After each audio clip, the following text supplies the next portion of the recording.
I grew up in NHRA drag racing, so it's always been a love of mine.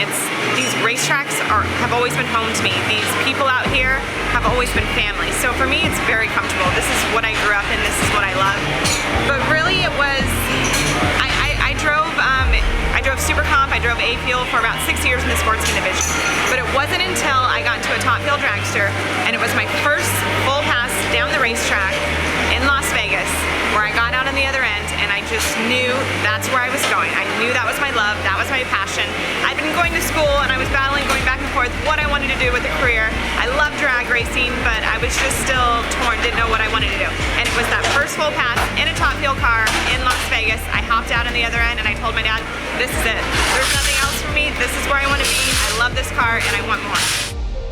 My passion for drag racing was actually developed later, like in my high school, college days. I always had a passion for racing, but not necessarily drag racing. I was brought up around circle track racing, and that was important to me, and I wanted to circle track race, but my family didn't want me to do that. I would have been one of the only girls to go out there and race. And I found my passion for drag racing, you know, like I said, in my high school and college years, and when it was my high school buddies going out to the local drag strip. And that's when I said, I think I can do this, and I want to do this. So my sister and I grew up going to the racetrack watching our dad drive. He didn't drive professionally, but he did it as a hobby, and it's something we actually did every weekend. So it's kind of in our blood, and I started junior drag racing when I was 8 years old and haven't looked back.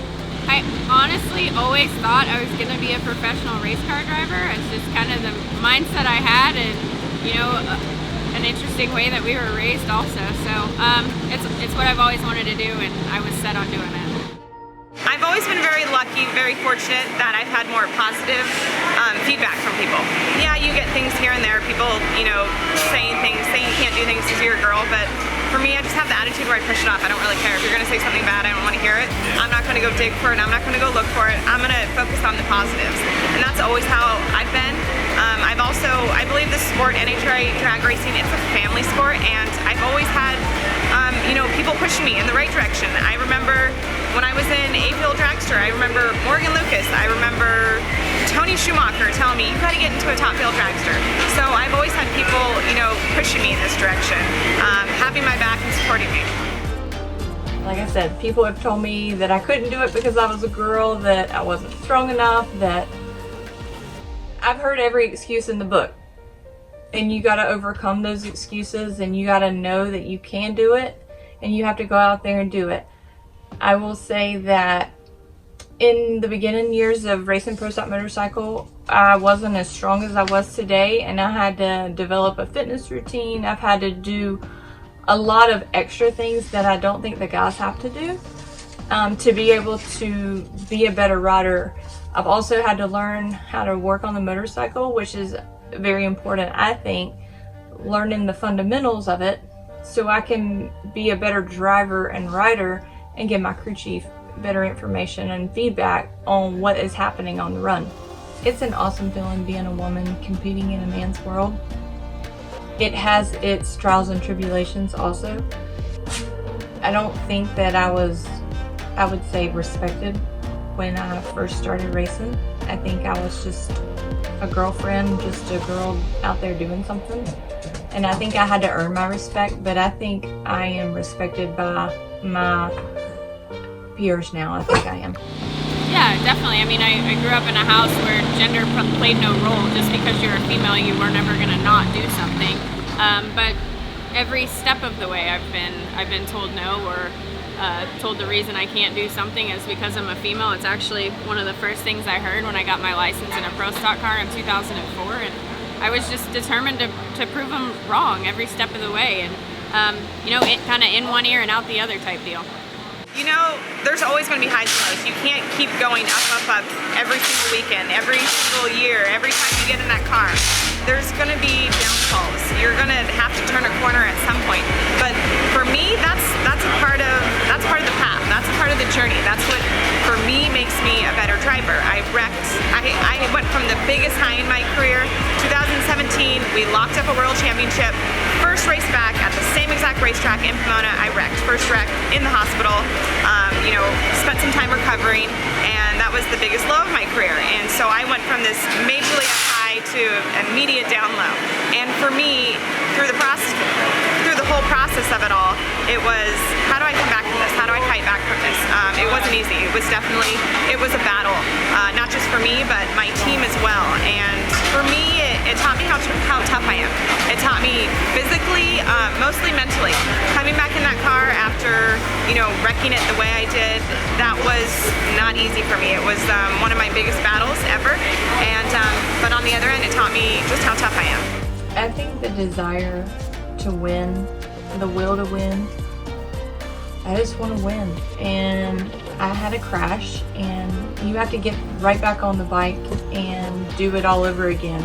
Because if you don't, then I think you build doubt in your head.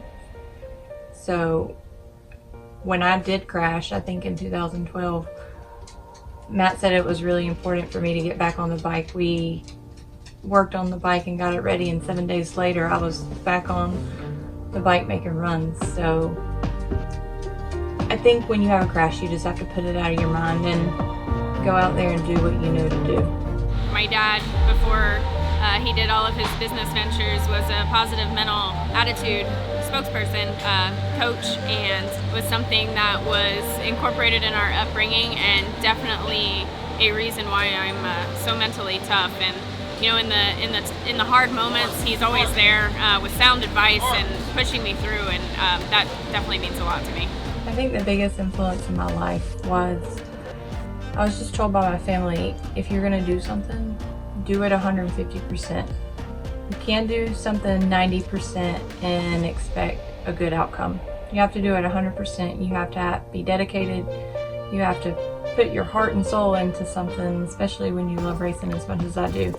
And I think that's just where I got it from.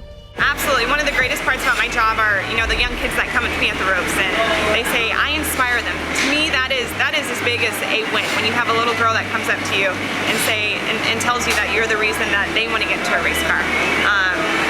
But for advice, it would definitely be to go after what you're passionate about. If it's against all odds, if it's completely outside of your comfort zone, to go for it if it's what you love. I say, if you really believe it in your heart and it's something that you want more than anything, don't take no for an answer. Don't settle. Don't listen to the naysayers. It's not an easy road.